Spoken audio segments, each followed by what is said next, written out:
Hello students, welcome to Legacy S Academy. आज के इस वीडियो में हम समझने की कोशिश करेंगे एक कंट्रोवर्सी जो सोशल मीडिया पे इंटरनेट पे देखने को मिल रहा है। ये कंट्रोवर्सी है कौन बनेगा करोड़पति रिलेटेड शो से, जिसमें हम देखने को मिला है कि रिसेंट टाइम में एक बच्चे ने इस शो में पार्टिसिपेट किया था और उसका जो बिहेवियर है वो क्वेश्चनेबल बताया जा रहा है बहुत सारे सोशल मीडिया बोल सकते हैं यूजर के द्वारा।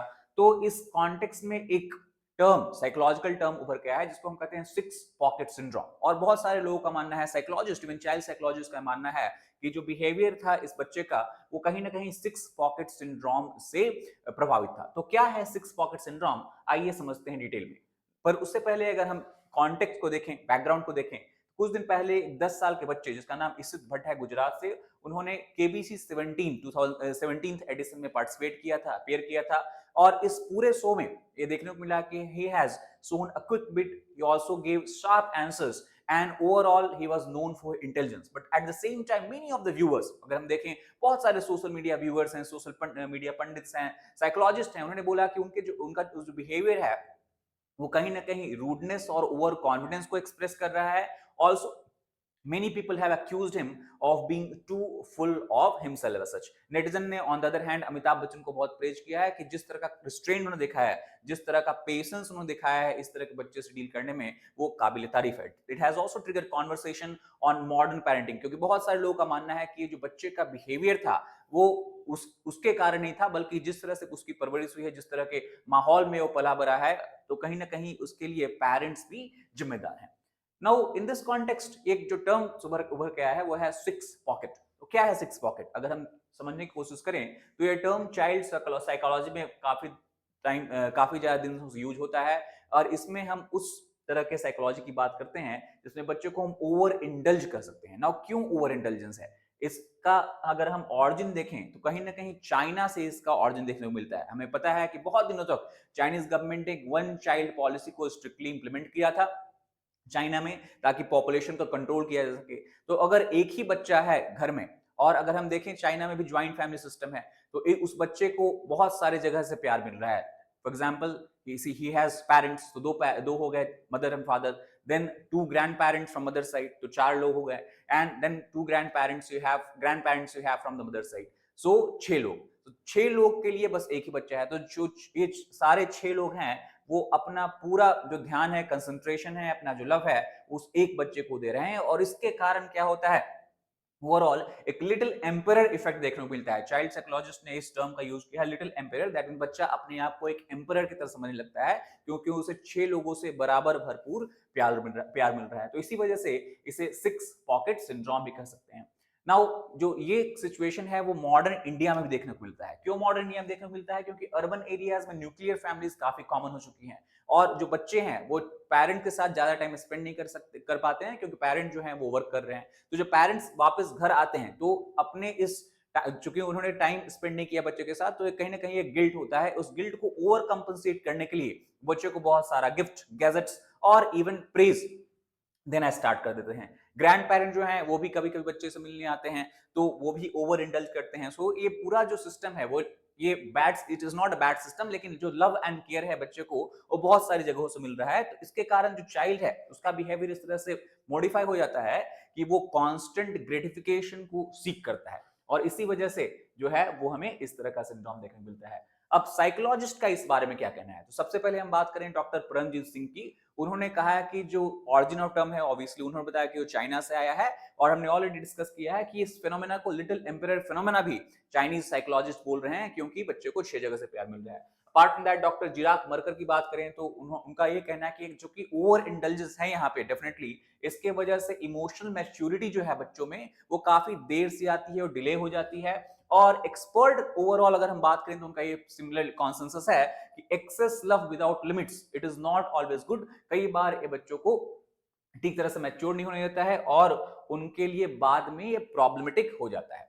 नाउ इस तरह के बिहेवियर और पैटर्न को कैसे आइडेंटिफाई करें, तो सबसे पहले जिस भी बच्चे में इस तरह की पैटर्न देखने को मिलती है, उनमें ये कॉमन बात है कि they have reliance on adults for even small task. छोटे-छोटे काम भी वो खुद से नहीं कर पाते हैं, उनके लिए उनको एडल्ट का सपोर्ट चाहिए। Second, they are not able to share और कॉम्प्रोमाइज, बट किसी और दूसरे के साथ जो भी उनका जो रिसोर्स है और जो भी उनका जो भी है वो शेयर नहीं कर पाते हैं, कॉम्प्रोमाइज नहीं करना चाहते हैं। जब भी कोई उनका डिजायर्ड मीट नहीं होता है, क्योंकि हमने देखा है कि इनिशियल टाइम में बच्चों को इतना प्यार मिल रहा है, गिफ्ट मिल रहा है, गैजेट मिल रहा है, जो भी whatever a child is demanding, it is being fulfilled by parents, grandparents and all that, and then क्या होता है कि बाद में जब कोई चीज उन्हें नहीं मिलती है तो बहुत सारे टैंट्रम्स वगैरह दिखाना शुरू कर देते हैं, क्योंकि उनका डिजायर फुलफिल नहीं हुआ है। क्यों? क्योंकि ऑलरेडी हमने उन्हें इस तरह से बड़ा किया है कि ऑलरेडी वो समझते हैं कि जो भी whatever they want, it should be fulfilled, it should be given by the parents and grandparents. Apart from that also attention seeking behaviour देखने को मिलता है। कोई अगर उन्हें अटेंशन नहीं दे रहा है, अगेन वहां पे they start showing tantrums and all that. And overall failure और क्रिटिसिज्म को की सिचुएशन को ठीक तरह से एडजस्ट नहीं कर पाते हैं, उस सिचुएशन में एडजस्ट नहीं कर पाते हैं, तो बोथ फेलियर और क्रिटिसिज्म में ओवरऑल हम देखते हैं कि उनके पास लो रेजिलियंस होता है। Now over intelligence is something that we are seeing here, पर इसका एक हिडन कॉस्ट भी है। एक तो कि ओवर इंटेलिजेंस की वजह से बच्चों को बहुत ज्यादा प्यार मिलता है तो लोग इसको पॉजिटिवली लेते हैं, but there is a hidden cost lying inside it. तो क्या है hidden cost? First of all, अगर बच्चे को इस तरह से बड़ा किया गया कि उसकी सारी डिमांड्स को मीट कर दी गई, जो भी बच्चा कर रहा है उसको इग्नोर, अगर कोई शरारत कर रहा है उसको इग्नोर कर दिया गया, कोई डिसिप्लिनरी एक्शन ना लिया गया हो, हमेशा बच्चे को प्रेज किया गया हो, इस केस में जब बच्चा रियल वर्ल्ड में जाता है, when kid goes to real world, he has to face real world challenges, और यहाँ पे स्ट्रगल स्टार्ट हो जाता है, because he does not have this kind of this habit we can say to deal with the pressure. Frustration और resentment also parents की तरफ देखने को मिलता है, क्योंकि बहुत बार ये बच्चे कंप्लेन करते हैं कि it is the fault of parents कि आपने मुझे तैयार नहीं किया, did not prepare me to face the real world struggle. So वो कहीं ना कहीं वो अपना पूरा ब्लेम जो है कि सिचुएशन को अगर फेस नहीं कर पाते तो पूरा का पूरा ब्लेम वो पेरेंट्स को दे देते हैं। There is a difficulty in forming relationship also, और कई बार मीनिंगफुल कनेक्शंस जो है वो बच्चे नहीं बना पाते हैं, क्योंकि इस तरह का उनका एनवायरनमेंट था बचपन में। And there is higher risk of aggression, insecurity and addiction. ये भी बहुत बार साइकोलॉजिस्ट का मानना है देखने को मिलता है।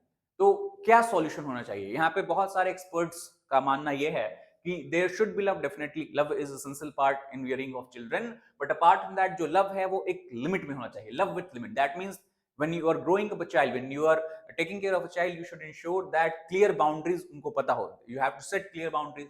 कितना देर तक आप स्क्रीन टाइम दे सकते हैं, मतलब आप मोबाइल पे, आईपैड पे, टीवी पे टाइम अपना स्पेंड कर सकते हैं, कितना पॉकेट मनी देना चाहिए ताकि बच्चे के पास इनिशियली टाइम में ऐसा ना हो जाए कि वो जो भी चाहे वो खरीद सकते हैं। And third, intelligences should be control as such. दूसरा ये मानना है कि इन्फोर्स कंसिस्टेंसी। अगर कुछ भी गलत काम हो रहा है, बच्चे के द्वारा किया जा रहा है, कुछ भी शरारत की जा रही है, then there should be a consequences for that should come from the parent side। तीसरा है कि रिस्पॉन्सिबिलिटी जो है उनको शुरू से ही सिखाना चाहिए कि आपके पास ये रिस्पॉन्सिबिलिटी है, और इसके लिए बहुत बड़ी रिस्पॉन्सिबिलिटी देने की जरूरत नहीं है। चाइल्ड साइकोलॉजिस्ट का मानना है कि घर के काम, छोटे छोटे काम भी अगर बच्चे का जैसे एज बड़ा हो रहा हो तो आप उसको घर का छोटा छोटा काम देना स्टार्ट करें, तो इससे बच्चा रिस्पॉन्सिबिलिटी जल्दी सीख लेता है। और लास्ट में एक्सपर्ट्स का मानना है कि आप बच्चे में एक इंडिपेंडेंस की जो इंडिपेंडेंस का जो साइकोलॉजी है उसको आप इंकरेज करें, और इसको एज अर्ली एज डेवलप करना चाहिए, ताकि child is able to confidently face real world pressure जब वो बाहर जाता है। Raising emotionally intelligent children is obviously important, क्योंकि encourage team work is something. अगर ये तो हो गई बात घर की बात, अगर बच्चा बाहर जा रहा है, जब सोशलाइजेशन की बात होती है, सेकेंडरी सोशलाइजेशन की बात होती है स्कूल में या फ्रेंड के साथ, तो बच्चों में एक टीम वर्क की भावना को इंकरेज करना चाहिए। ये भी बहुत ही इंपॉर्टेंट रोल प्ले करता है, क्योंकि इससे एम्पैथी और पीयर इंटरेक्शन की जो है इस तरह का जो क्वालिटी है वो बच्चे में ग्रो करती है। Teach money management, saving habits and all that.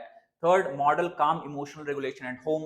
And fourth, praise effort not just achievement as such. अगर बच्चा कहीं फेल भी होता है तो ऐसा है उसे नहीं फील होना चाहिए कि उसने कुछ गलत किया है और वो फेलियर है और वो कुछ नहीं कर सकता है, बल्कि उसने एफर्ट डाला है। Even if he is failing, you should praise his और her effort and not only praise achievement, that means when he only wins as such.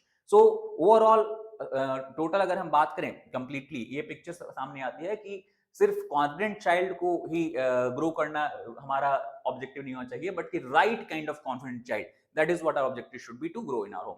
Over confidence जो है कई बार बच्चे में, जैसे कि इस केस में कौन बनेगा करोड़पति वाले अगर हम स्पेसिफिक कॉन्टेक्स्ट की बात करें, तो जो बच्चा था वो बिना बात सुने हुए, बिना क्वेश्चन पूरी तरह सुने हुए, बिना ऑप्शंस देखे हुए और इवन बिना रूल्स एंड रेगुलेशंस, उन्हें कहा कि मुझे रूल्स एंड रेगुलेशन सब कुछ पता है, तो ये कहीं ना कहीं ओवर कॉन्फिडेंस को रिफ्लेक्ट करता है। बट कई बार ये ओवर कॉन्फिडेंस जो है वो इनसिक्योरिटी को मास्क करने के लिए कोपिंग बिहेवियर के तरफ भी यूज किया जाता है, तो इसको भी हमें समझना होगा। क्योंकि ट्रू कॉन्फिडेंस की अगर बात करें तो बहुत सारी चीजों से आता है।